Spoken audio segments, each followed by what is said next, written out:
a lot of the people I work with initially have mindset barriers around money. They want it, but is it evil?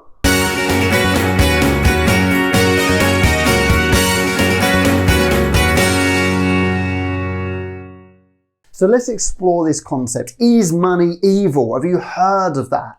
And have you heard of all the other things, all the other sayings about money? You know, money doesn't grow on trees and, you know, all these things, okay? So to start with, what is money? So money is a method of exchange. Now, if we go back thousands of years, instead of having money, we used to exchange commodities of some kind. You know, it could have been, right, I'm going to exchange some bags of rice for, I don't know, some bags of flour or, you know, grains, those kind of things. Or I'll give you 3 sheep for, you know, your cow or your camel or, you know, something like that. That's what we used to exchange. Okay. Now, you can try and return to that nowadays if you want, but, you know, it's not so easy. You know, you got to sort of gather all your sheep up and, you know, take them over to your friend's house and, you know, barter with them and all that kind of stuff. Okay. So what we tend to do is we changed that, and what was developed was coins. Okay, so these were pieces of metal, coins.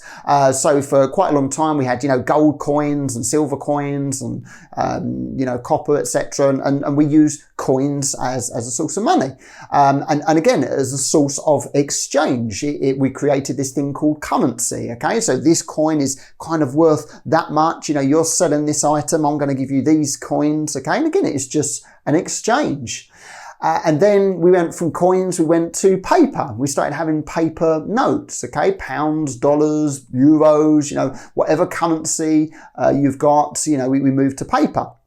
And then we went to plastic. We started getting cards, didn't we? Credit cards, debit cards. And with that, you don't necessarily need all those other physical things because you can process something on a card or you'd write out a check. I suppose that's paper again, you know, so all these different sort of forms.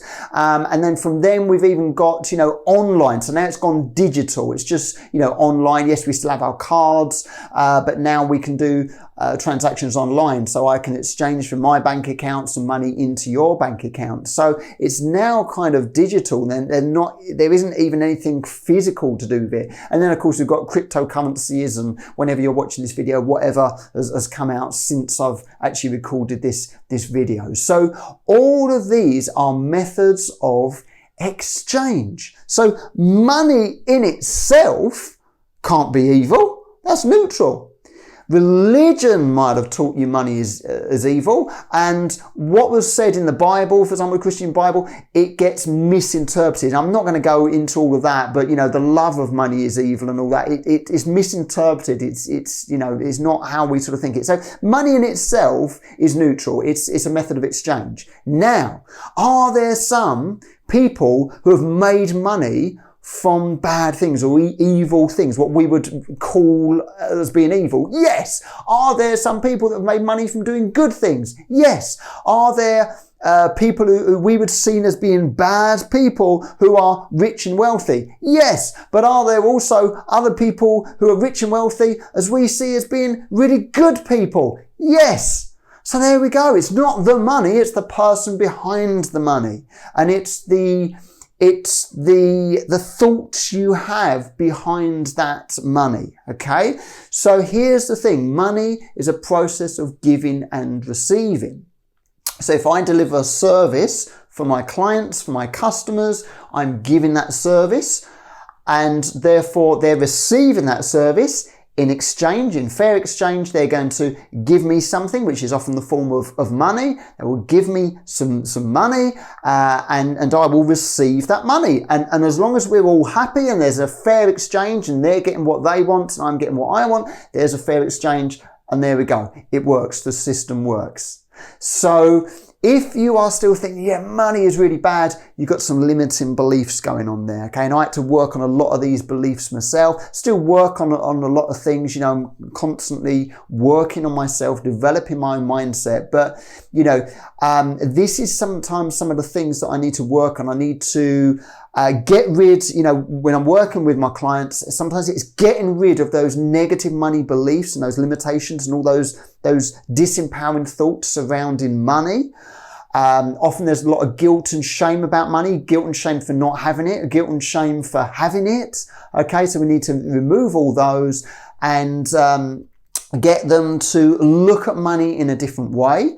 But also then I'm always about, okay, well, using money for good. Now, there is nothing wrong with wanting to be wealthy, because through having money, you get out of that survival modality, and then you can be more loving. You've got more time to be more loving, more spiritual, etc. You can help more people. You're probably your mindset is possibly better in terms of you're less worried, you're less stressed, you're less anxious, you're less depressed. It can work like that. I'm not saying money always buys happiness, because it doesn't. There's billionaires who are depressed, okay? But money can sometimes do that, and then you have better relationships with people.